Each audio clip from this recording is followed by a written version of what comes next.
Okay, so start करते हैं second part. 2024 के MPYQs लगा रहे हैं, तो अब हम देखेंगे।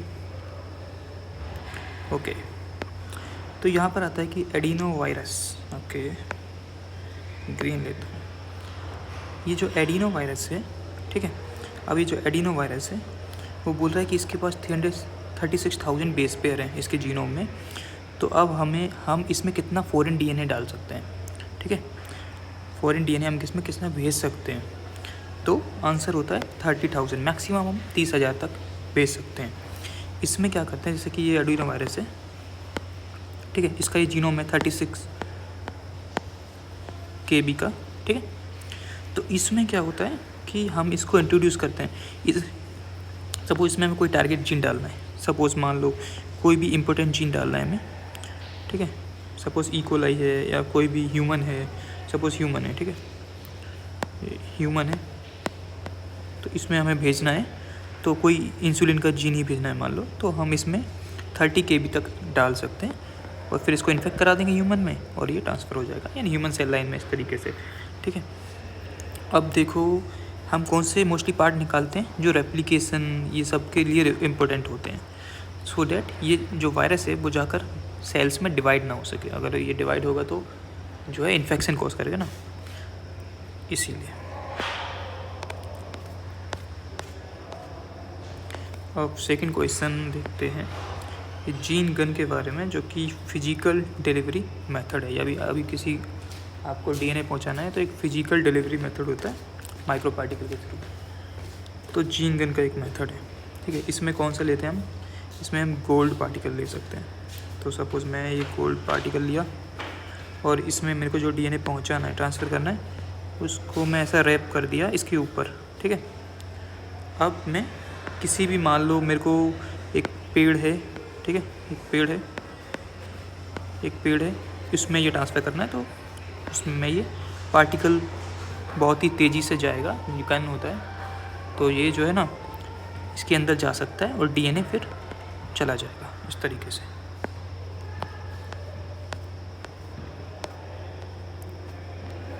ओके, अब हम देखते हैं ये क्वेश्चन बोल रहा है कि जब हम जीन्स को डिलीवर करते हैं केमिकल मेथड से, एक मेथड होता है इसे हम पॉलीइथाइल इमीन बोलते हैं, ठीक है। तो ये एक पॉलीइथाइल इमीन क्या है, ये एक पॉलीमर होता है।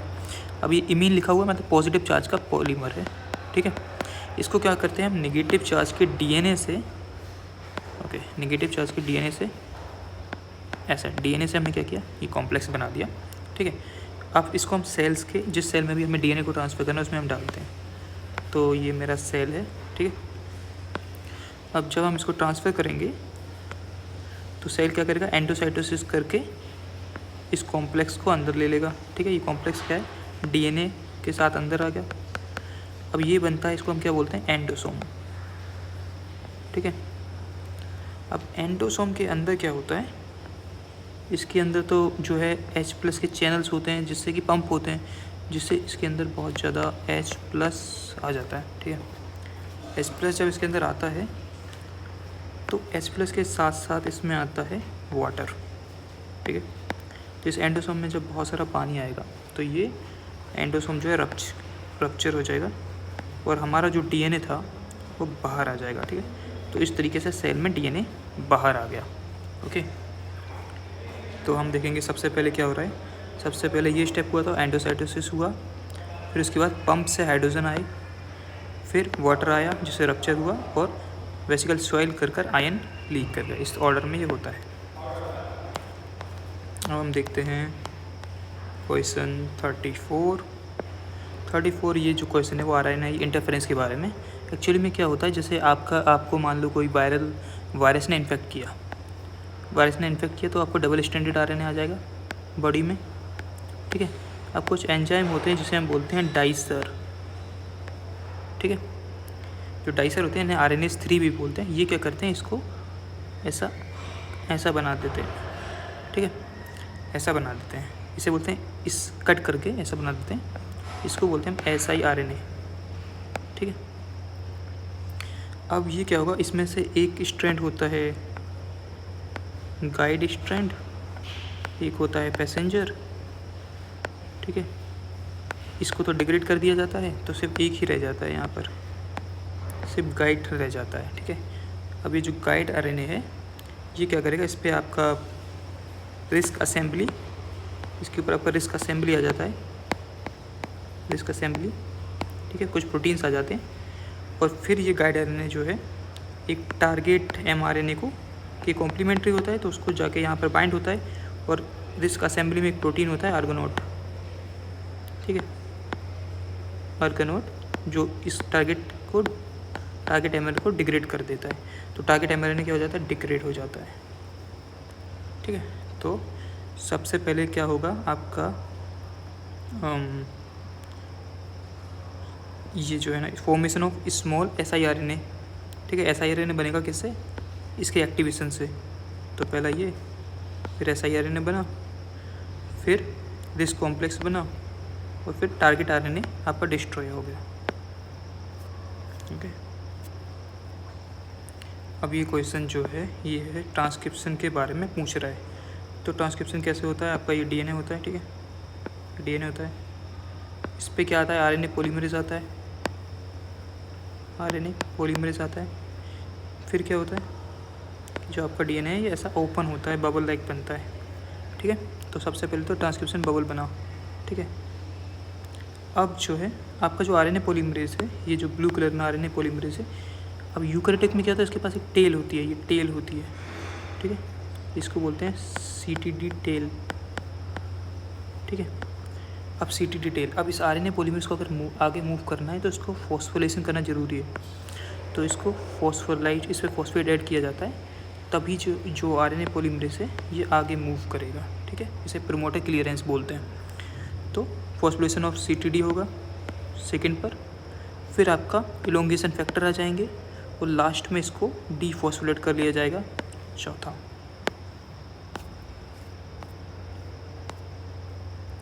अब ये 36 क्वेश्चन है, बोल रहा है ह्यूमन के कैरियोटाइप में कितने ग्रुप होते हैं। ये मैंने पूरा वीडियो बनाया हुआ है इसके ऊपर। इसके बाद 7 ग्रुप होते हैं, A to G 7 ग्रुप होते हैं। किस ग्रुप में कौन सा क्रोमोसोम है ये सब मैं बताया हूँ लॉन्ग वीडियो में।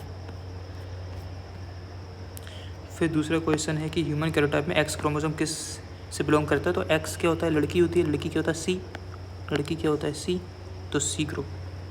ये भी मैं समझाया हूँ लॉन्ग वीडियो में। अब बोल रहा है कि इनमें से कौन सा रिकॉम्बिनेंट डीएनए टेक्नोलॉजी है जो ऑब्सोलीट है। ऑब्सोलीट मतलब ओल्ड है, अब यूज़ नहीं होती। ठीक है, अब यूज़ नहीं होती। तो हम देखते हैं cDNA क्लोनिंग हम करते हैं, PCR हम करते हैं, मैंने रिसेंटली शॉर्ट ही डाला हुआ है। DNA सीक्वेंसिंग, हाँ जैसे हम PCR कर लेते हैं फिर हम DNA सीक्वेंसिंग के लिए तो भेजते ही हैं। तो लॉन्ग DNA सिंथेसिस अब वैसा नहीं होता जैसा पहले होता था। अब बोल रहा है एक सर्कुलर DNA है। ठीक है, सर्कुलर DNA है, इसमें गायरेज क्या करता है। तो ये सर्कुलर, ये बाइश, ठीक है, ये सर्कुलर DNA होता है। तो गायरेज क्या होता है आपका, टोपोइसोमेरेज 2। ठीक है, तो ये नेगेटिव सुपर कॉइलिंग करता है। फिर आपका आता है कि ग्राम नेगेटिव बैक्टीरिया कौन सा होता है। तो आपने स्कूल्स में, स्कूल बोलूँगा कॉलेज में, BSc में आपका ग्राम स्टेनिंग किया होगा। इसमें 2 बैक्टीरिया देते हैं, ग्राम नेगेटिव ग्राम पॉजिटिव, उसको पहचानना होता है। तो 2 वो बैक्टीरिया कौन से होते हैं, ग्राम नेगेटिव में होता है E. ग्राम पॉजिटिव में होता है ओरियस। तो आंसर आपका नेगेटिव पूछा था तो E. अब पूछ रहा है इनमें से वायरल डिसीज़ कौन सा है। ठीक है, तो पहले तो आपको पता है रेबीज़ वायरस होता है, रेबीज़ वायरस से होता है। ठीक है, फिर चिकन पॉक्स भी वायरस से होता है। ठीक है, हेपेटाइटिस B भी वायरस से होता है, येलो फीवर भी वायरस से ही होता है। सारा इसमें आ गया, ये आपको पता होना चाहिए वायरल डिसीज़ कौन सा है, बैक्टीरियल कौन सा है। आप एलिमिनेट भी कर सकते थे। अब इसमें पूछा लेडरबर्ग एंड टेटम ने क्या किया था। तो देखो 3 प्रोसेस होते हैं, एक होता है, पहला होता है ट्रांसफॉर्मेशन, फिर होता है कॉन्जुगेशन और होता है ट्रांसडक्शन। ये ट्रांसफॉर्मेशन, कॉन्जुगेशन, ट्रांसडक्शन। ठीक है, इसके साइंटिस्ट नाम याद होना चाहिए। ट्रांसफॉर्मेशन किसने दिया था बताओ, चलो ग्रिफिथ ने दिया था, पता है, सबको पता होता है, ग्रिफिथ ने दिया था, चूहों पर किया था। फिर कॉन्जुगेशन किसने किया था, तो ये टोटम। ठीक है, और ट्रांसडक्शन ये जिंदर, ऐसा ध्यान रखना है। तो यहाँ पर टोटम पूछा है तो टोटम पे क्या था, कॉन्जुगेशन। ठीक है,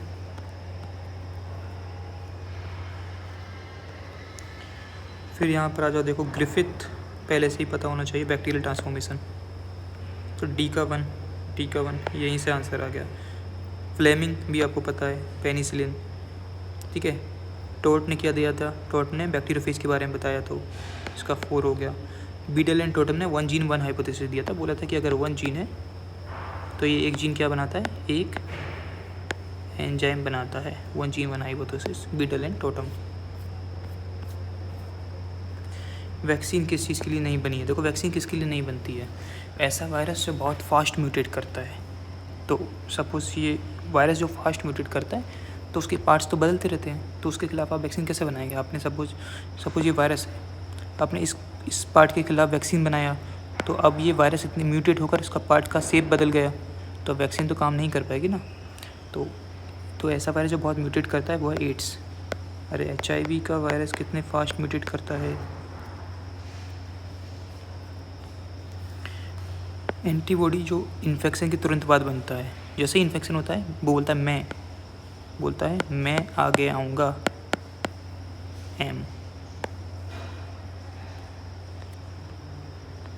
ठीक है, अब ग्राम स्टेनिंग का आपने प्रोसेस है पूछ लिया, तो ग्राम स्टेनिंग में क्या होता है, पहले VIAS इसका फॉर्मूला है। V से वायलेट, ठीक है, V से वायलेट, I से आयोडीन, A से एल्कोहल, इसे डीकलरेशन भी कहते हैं, इसे सेफ्रेनिन। तो ये सही ऑर्डर में वायलेट, आयोडीन, डीकलरेशन मतलब एल्कोहल, सेफ्रेनिन लास्ट में। येलो फीवर किससे होता है, तो येलो फीवर आपका एडिस से होता है, चाहे डेंगू हो या येलो फीवर हो, दोनों एडिस से होता है। कुलिक्स से क्या होता है, कुलिक्स से फाइलेरियासिस होता है, ये फैलाता है, तो इसका आंसर फर्स्ट हो जाएगा, एडिस करता है डेंगू एंड येलो फीवर। अब आ जाओ, अमाइनो एसिड जो प्रीकर्सर की तरह काम कर रहा है किसके लिए, ह्यूमन स्किन के लिए क्या होता है, मेलेनिन होता है।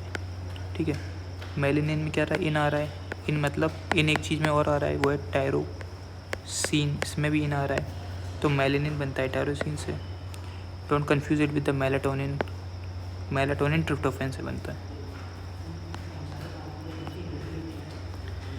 अब देखेंगे हम, ये स्केलेटन से गया, NCERT का क्वेश्चन है। तो आपका जो हाथ होता है, ये जो हाथ होता है, यहाँ पर जो होते हैं हाथ में जो होते हैं वो होते हैं कार्पल्स, और जो फुट होता है, ठीक है, फुट जो होता है वहाँ होते हैं टार्सल्स। ठीक है, टार्सल्स। तो एंकल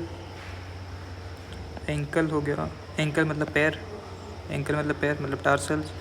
रिस्ट हाथ में होता है, कार्पल्स। ठीक है, थाई में फीमर, और शोल्डर ह्यूमरस। ठीक है, ये NCERT से क्वेश्चन था। अब बोल रहा है कि एक्शन पोटेंशियल माइलिनेटेड फाइबर में बहुत फास्ट होते हैं, तो क्योंकि देखो ये न्यूरॉन है, ठीक है, तो बीच में क्या होता है, यहाँ पर बहुत ज़्यादा सोडियम पोटेशियम चैनल होते हैं, बीच में बहुत ज़्यादा होते हैं, ठीक है, बहुत ज़्यादा पोटेशियम चैनल्स, सोडियम का जो चैनल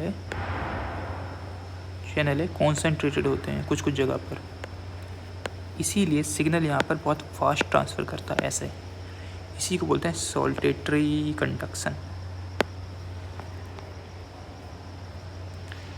अब बोला है कैल्सिटोनिन यानी थायरोकैल्सिटोनिन, तो ये थायराइड की पैराफोलिकुलर सेल से होता है। ठीक है, ये आपको डायरेक्ट याद करना है। ये भी आपको NCERT में नहीं तो पाथफाइंडर में तो मिल ही जाएगा, मतलब बेसिक था। अब बोला lymphoid stem cells in the bone marrow क्या बनाती हैं, तो आपको पता है हेमोपोएटिक स्टेम सेल से 2 आते हैं, एक आता है माइलोइड प्रोजेनेटर, एक आता है लिम्फोइड। तो लिम्फोइड से आपका बनता है B, T और NK। B और NK यहाँ पूछा गया है, तो NK और B।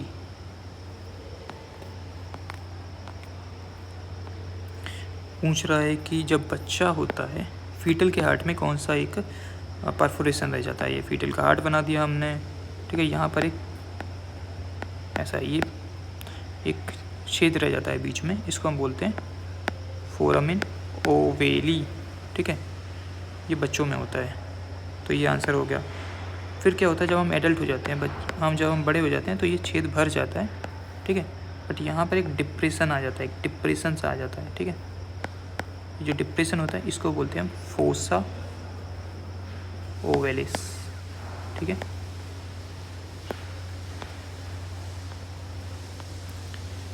अब आ जाओ प्लेटी हेलमिंथीस में क्या कैविटी होती है। प्लेटी हेलमिंथीस, ये तो प्लेटी मतलब फ्लेट है, ये फ्लैट है तो सीलोम होगा ही नहीं, और सीलोमेट। अब ये आता है, इसको आपको टेक्निक्स को डिटेल में बताना पड़ेगा, बट यहाँ पर नहीं बता सकते, तो कुछ बताऊँगा आपको। जैसे कि आप कुछ देख सकते हैं, जैसे कि क्रोमोसोम वॉकिंग है। क्रोमोसोम वॉकिंग में क्या होता है, इसमें आपको क्या करना होता है, हाँ, ओवरलैपिंग डीएनए फ्रेगमेंट्स देखने होते हैं। ऐसा मान लो डीएनए फ्रेगमेंट है, ठीक है, ए बी ऐसा सी, तब इतना पार्ट ओवरलैप कर रहा है तो ये पास में, ये ओवरलैप कर रहा है पास में, ऐसा देखना होता है बार बार, तो ओवरलैपिंग इसमें होता है। तो डी सेकंड का हो गया डी। क्रोमोसोम जंपिंग में आप क्या करते हैं, जंपिंग में ये जंपिंग जो है वो हेल्प करता है, देखना, हाँ, जंपिंग में आप क्या करते हैं, इसको सर्कुलाइज कर देते हैं, सर्कुलाइज बनाकर आप क्रोमोसोम वॉकिंग में हेल्प करता है वो सी, ठीक है। फिर fragment genome into large piece and locate marker, तो मार्कर्स को लोकेट करने के लिए आपका रेडिएशन हाइब्रिड मैपिंग होता है, ए पार्ट हो जाएगा, ठीक है। तो लास्ट एसटीएस बचा बी वाले में, इसको डिटेल में समझाने के लिए एक अलग से वीडियो लगेगा टेक्निक्स से। पूछ रहा है क्लोटिंग डिसऑर्डर जो सेक्स लिंक भी हो, तो सेक्स लिंक तो यहाँ पर यही है, हीमोफीलिया, ठीक है। क्लोटिंग भी होता है इससे। पीट मॉस क्या है, ऐसा मॉस जिसे पीट दो, स्फैग्नम पीटो इससे। पूछ रहा है स्लेजनेले का मैच्योर लिग्यूल क्या है। देखो लिग्यूल जो टर्म है वो ऐसा टंग जैसा दिखने वाले को लिग्यूल बोलते हैं, और टंग के लिए एक एनोदर दूसरा वर्ड होता है जिसे बोलते हैं ग्लोसो, तो ग्लोसोपोडियम आंसर।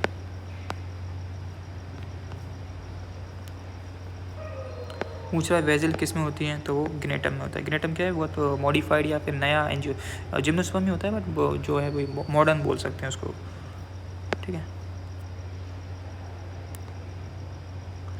फिर यहाँ पर आ जाते हैं आपके ट्रांसपोजन्स क्या होते हैं, ऐसे डीएनए पार्टिकल जो कि एक जगह से दूसरी जगह मूव करते हैं। तो पी एलिमेंट आपको ड्रोसोफिला में देखने को मिलते हैं।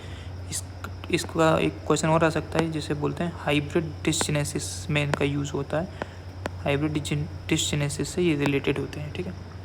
लाइन एंड साइन, लाइन कौन मारता है, इंसान मारता है, तो अरे लाइन मारने से मेरा मतलब था ऐसे लाइन मारना, ऐसे लाइन मारना, ठीक है। कुछ भी समझ लेते हो यार, ठीक है। अब जो टी बाई एलिमेंट है, टी बाई जो एलिमेंट है इसमें बाई आ रहा है तो इसको ईस्ट कर दो, तो ये सी ईस्ट सी, ठीक है। ऐसा ही करता हूँ यार मैं, ओके। पेप्टिडाइल ट्रांसफरेज एक्टिविटी, ये एंजाइम एक्टिविटी कहाँ होती है, ये 23SR RNA में होती है। ये कहाँ होता है, ये लास्ट सब यूनिट ऑफ राइबोसोम पर होती है। सेकेंड,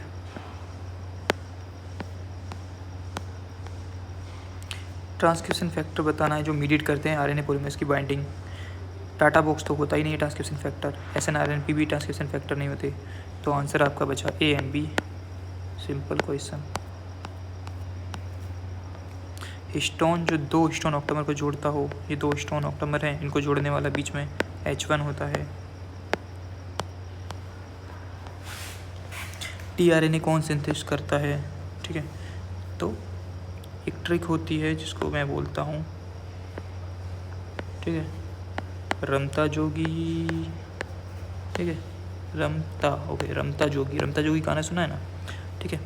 तो RNA पॉलीमरेज 1, 2 एंड 3, तो 3 से बनता है tRNA, RNA पॉलीमरेज 2 से बनता है mRNA, और RNA पॉलीमरेज 1 से बनता है rRNA। तो यहाँ tRNA पूछा था तो 3 में लगा दो।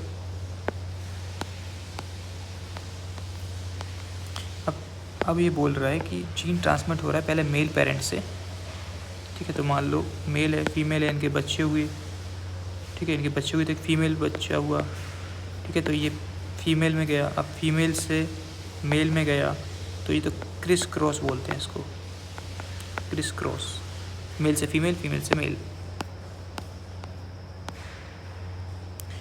बार बॉडी क्या होता है? बार बॉडी एक्चुअली में देखो, फीमेल्स के अंदर आपको पता है 2 एक्स होते हैं, हमारे अंदर एक ही एक्स होता है, तो बैलेंस कैसे होगा? ठीक है, बैलेंस तो नहीं हुआ, हमारे अंदर तो एक एक्स है, तो इसीलिए इनका एक एक्स इनएक्टिवेटेड रहता है, ठीक है, कंडेंस रहता है, इसे बार बॉडी बोलते हैं। तो हाईली कंडेंस स्ट्रक्चर, यहाँ तो एक्टिव बोला ना, एक्टिव तो नहीं होता ना, इनएक्टिव होता है।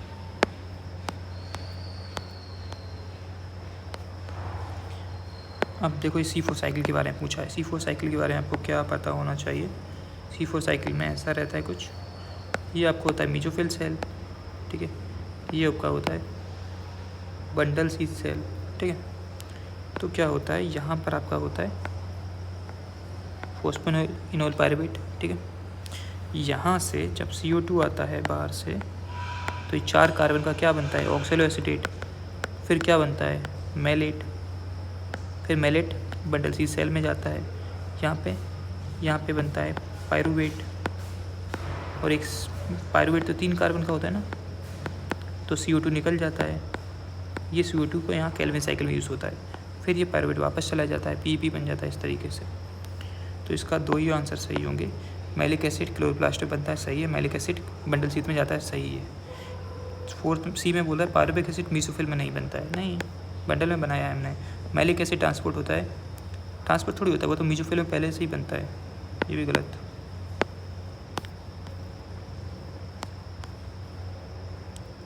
एक्स लिंक्ड रेसेसिव इनहेरिटेंस बताना है, ठीक है। एक्स लिंक्ड रेसेसिव, पहला क्या आपसे बोला है? All son of normal mother should show the trait. अगर मदर नॉर्मल होगी तो ट्रेट कैसे दिखेगा? कुछ तो होना चाहिए ट्रेट दिखने के लिए। सेकंड बोला है all son of an affected mother should show the trait. Affected मतलब बीमार, तो अगर देखो मदर का पहले जीनोटाइप बनाओ, इसने बोला अफेक्टेड।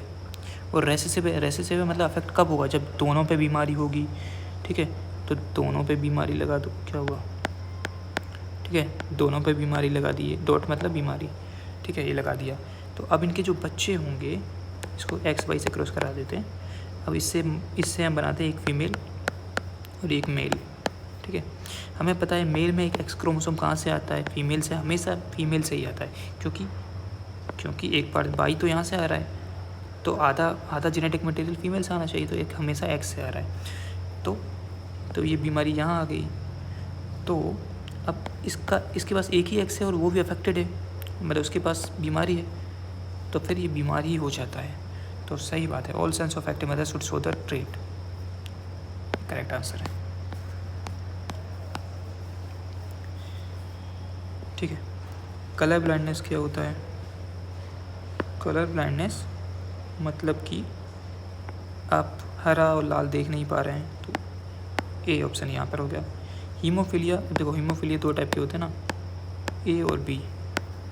अब A पहले आ रहा है तो इसमें 8 फैक्टर अफेक्टेड होता है, A फैक्टर की डिफिशियंसी होती है, और B बाद में आ रहा है तो उसका 9th का होता है। तो आप लगा लो, B बाद में आ रहा है तो मतलब 9th मतलब 3rd वाला, और ये 8 मतलब 1st वाला आंसर, तो ये आपका हो जाएगा। Non vascular land plants, non vascular बोला है, सबको पता है, ब्रायोफाइट्स, नहीं पता है तो NCERT पढ़ लो जाके। टैक्सोल मेडिसिन बोला है, टैक्सस आ गया, लगाओ हटाओ। बीड़ी अपने दादा से पूछिए, बीड़ी तेंदू लीफ से बनेगा।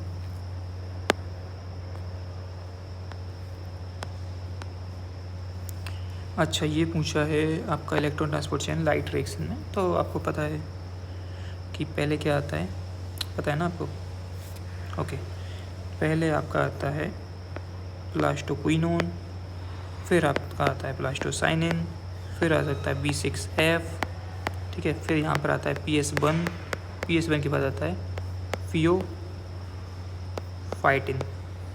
ठीक है। ये आपको याद होना ही चाहिए सारा, तो आप लगा लो।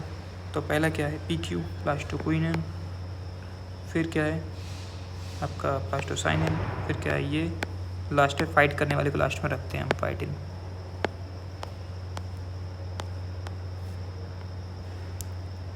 अब ये क्वेश्चन है शॉर्ट डे प्लांट, अगर ऐसा प्लांट जो शॉर्ट दिन में कम समय बिताता है। तो पहला ऑप्शन क्या कह रहा है, daylight period of 14 to 16 hour, नहीं कम समय बिताता है ना। तो अगर दिन में कम समय बिताता है यानी रात में ज़्यादा समय बिताता है, तो शॉर्ट डे प्लांट का रात का समय ज़्यादा होगा क्योंकि दिन का कम है। ऐसे ही लॉन्ग का जिसका टाइम लॉन्ग डे प्लांट है यानी दिन में ज़्यादा टाइम होगा और रात में कम होगा, तो दिन में ज़्यादा टाइम होगा, तो ये आंसर हो गया। तो हमने क्या बोला, ए का थर्ड, हमारा सी का फर्स्ट।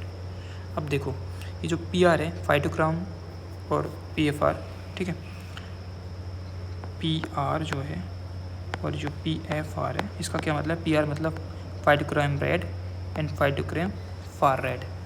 अब रेड का जो कलर होगा, अब इसमें दो ही दिए हैं, या तो 660 है या फिर 700 वाला है। तो जो 600 वाला है वो कम है और फार रेड मतलब दूर वाला, तो ये ऑब्वियसली आप डायरेक्ट समझ सकते हैं। अब पूछ रहा है कि ग्रीन टी बनानी है, हर्बल टी बनानी है, तो क्या करोगे, पहले सबसे पहले उसका मॉइस्चर हटा दो, ठीक है, फिर उसको रोल कर दो, फिर उसको ड्राई कर दो और लास्ट में क्रश कर दो। तो ये आपका ख़त्म हो गया, ठीक है। मैं थोड़ा जल्दी निपटा दिया I think, so I will say यार, will say thank you guys, ठीक है, थैंक यू गाइस। और मैं बोलूँगा कि क्या बोलूँगा, प्लीज़ सब्सक्राइब, हाँ please subscribe, also do comments करके बताइए कैसा लगा आपको, समझ आया क्या, समझ आया हो तो क्या करिए, लाइक कैसे बनता है, हाँ ये लाइक हो गया, ये लाइक हो गया, लाइक कीजिए, ठीक है, लाइक कीजिए और बताइए आपको क्या डाउट है, that I will try to solve.